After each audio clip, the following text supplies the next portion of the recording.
Hey everyone, C7B here, and today we are going to build together the 1-to-100 Master Grade New Gundam Verka Mechanical Clear version.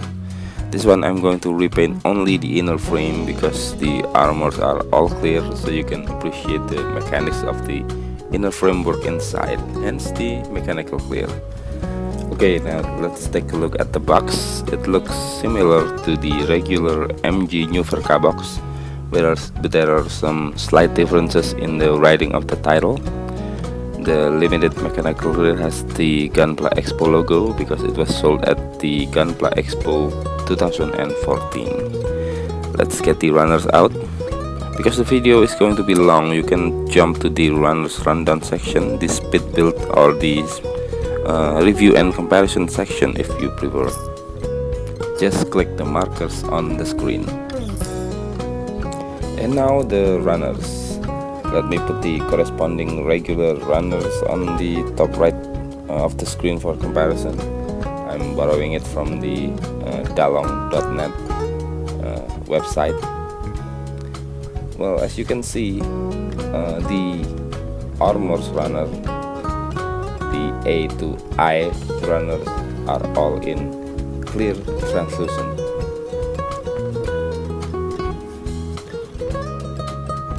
That's the funnels there.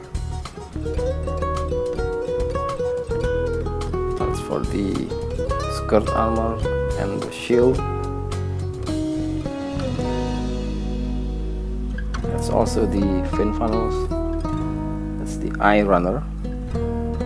That's the last of the clear, and this one is the inner frame runner, starting from J to L runners are all in gray, but I'm going to repaint it with a bronze color. It's initially the same color like in the regular version. That's the R runner. This one is the clear translucence, just like the regular is the effects holder for the action base. That's the two polycap runners, the fully articulated hands, and the beam saber effect. And lastly, the stickers and decals. A large sheet of water slide decals there. Okay, the manual is the same as the regular. All of the artworks and photos are all the same. That's the explanation, all in Japanese or in kanji. And I'm just going to shift through the pages here. Feel free to pause to see the page that you want.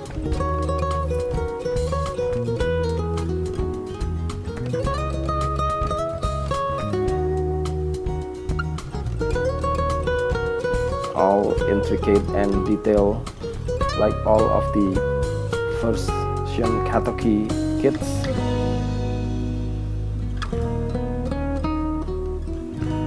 Fin funnels and the transformation, just a diagram for decal, and that's it. That's the manual. Next, let's build this.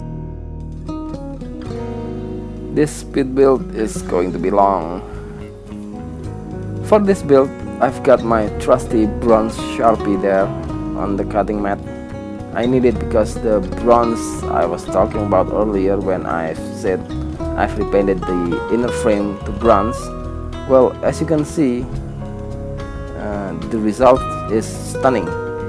But because I was painting it not as individual parts, but the whole runner instead, I've got a problem when cutting the parts away from the runner.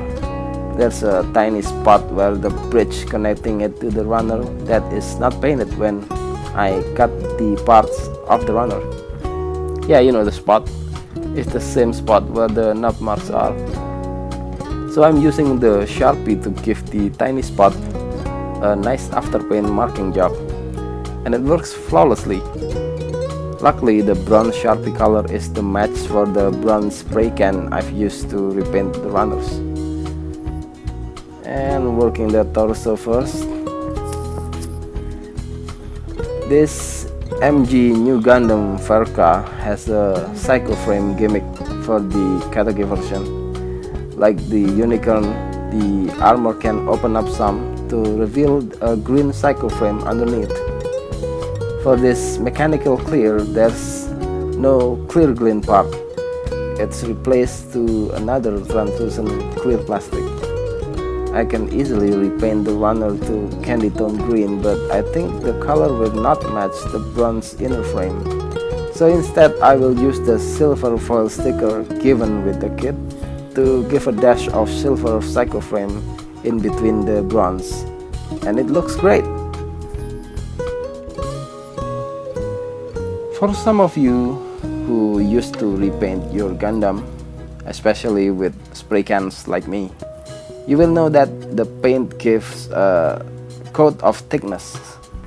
So when you snap the parts together, it will be harder because the pack is slightly thicker. So sometimes you will need to sand or file away the paint to give an accurate snap fit. The same problem happens when I built this kit. For some location I was too lazy to do extra sanding work. Okay, who am I kidding? Most location, the joints are tighter. So when I move the limbs around, I have to be extra careful for the fear of breaking some packs inside the inner frame. But the upside of tight joints is the kit post on action base will stay in the intended position for a long time without any droop or sloping down.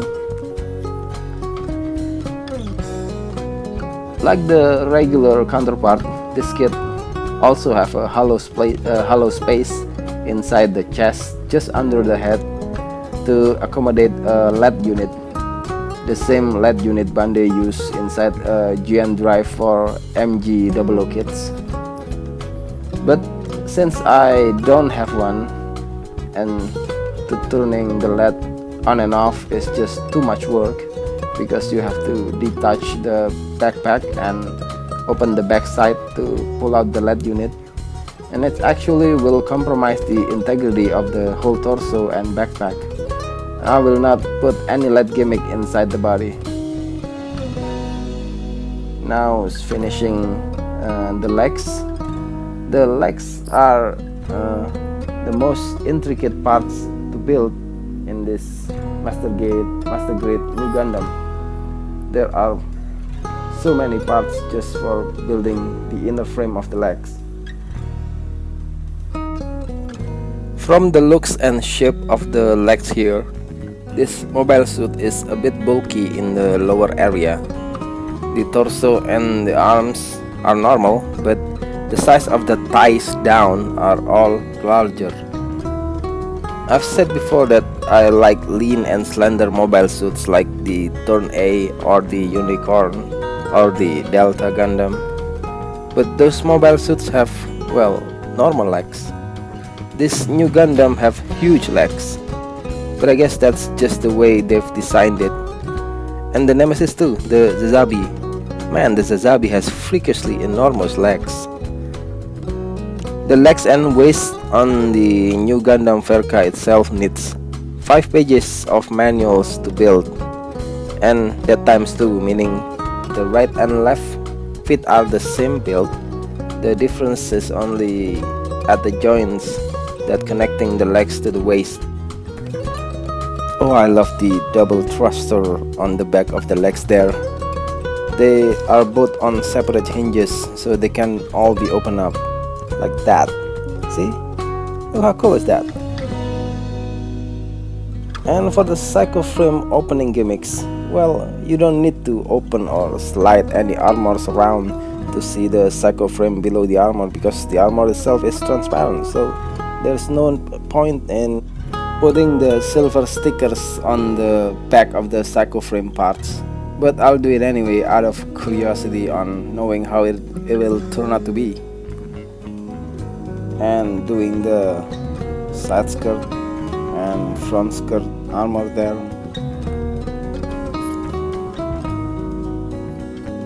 And I guess that's it.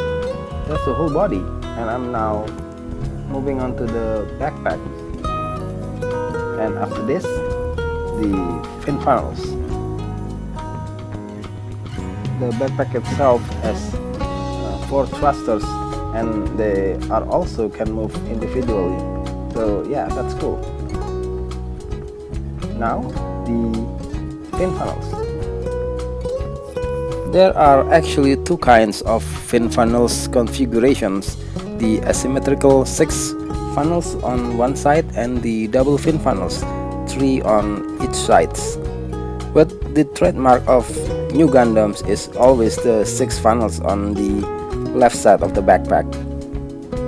I actually have another set of fin funnel plus the funnel effect, but it's in regular color, not clearly transparent like these.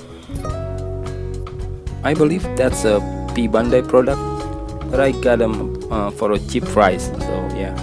I have another MG new Gundam Furka. I was planning to use that regular double fin funnel, but I guess that belongs in another video coming soon. And that's the fin funnel all done, and let's attach it to the new Gundam, and I guess that's it. Very cool looking. See? Very cool. Very cool. And now I'm building the action base especially made for the new Gundam Furka. Just skip ahead if you don't want to see this. And now it's the weapon. Building the rifle first.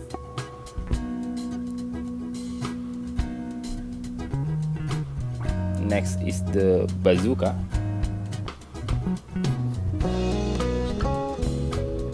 Yeah, they're all in clear transparent,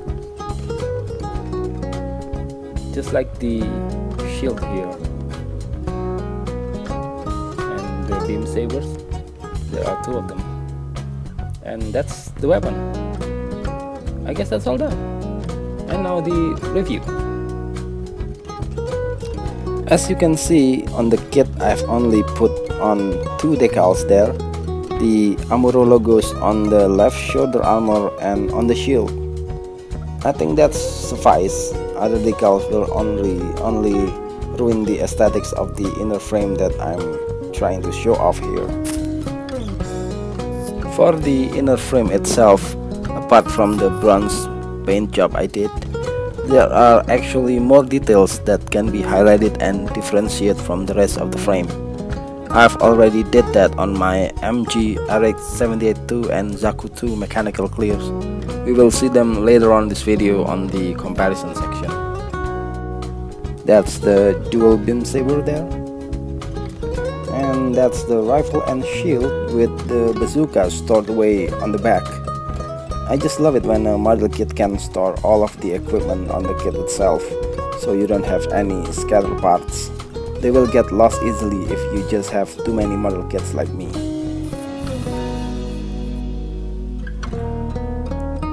And next, with fin funnels attached, doing the box cover pose. Oh, that's a glorious sight. Glorious sight. One minor flaw in this kit is actually where the fin funnel's attachment to another fin funnel. It's a kind of jagged parts, if you can see there. Yeah, that's the one with packs that are just too small to hold up the funnels. They can do the job, but it should be bigger because those packs are holding some heavy parts. If you notice here, the funnels are floppy. I have to position the shield so it can support the fin funnels in a kind of straight up position, or it will be bent forward if not supported in this kind of pose. One minor design flaw but costly. I've read long online rants from many fans just addressing this issue. And this is the new Gundam with all fin funnels detached and in an attack position. That's what the spider-like rods are used for, to support the attacking funnels. Oh, I love this pose. I think I will put it on my shelf like this. It will eat up a large amount of space, but I think it's worth every inch. Oh, I forgot the shield there. I'm attaching the shield right after this. Oh, just look at how menacing that pose is. And now the comparison section. Rotating on the left side of your screen there is the Master Grade New Gundam Verka titanium finish. The colors on the titanium finish are just mind-bogglingly good. It's crisp and vivid. I don't even have to panline the kit because the titanium coating itself is doing a kind of light silvery lining where the panline is, and that is awesome. You can see the Saku frame gimmick there. It's all the greens in between the armors.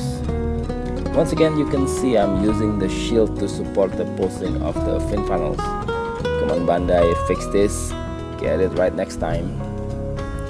And this is the kits I was talking before, the MG RX-78-2 and Zakuto mechanical clears. The MG Gundam is factory and they are all Art of Gundam kits. As you can see there, I did some detailing on the inner frames with metallic markers, but I left them unpainted. I think these two Nemesis looks good together in that pose. Next, how about the MG Blitz Gundam clear colloid version? It's where the Blitz can use the colloid system to make itself visually invisible. This kit is a pain in the arse to build. Unlike the mechanical clear kits, the Blitz colloid has a clear inner frame. It's difficult to attach the armors to a nearly invisible pack. And finally, the MG Ball Verka 30th Anniversary Edition. This kit is essentially a mechanical clear kit because the inner frame is all solid gray but the armor is transparent. It's kinda hard to find nowadays because this kit was launched at the 30th anniversary of Gunpla in 2010. And lastly, my verdict for the MG New Verka mechanical clear is 8.5 out of 10. The defect on the funnel packs just cut down the score a bit. Otherwise, this kit got a solid 9. All in all, this is a highly recommended kit for you. I recommend you guys to get it if you can. And I guess that's all for now, and I'll see you guys soon.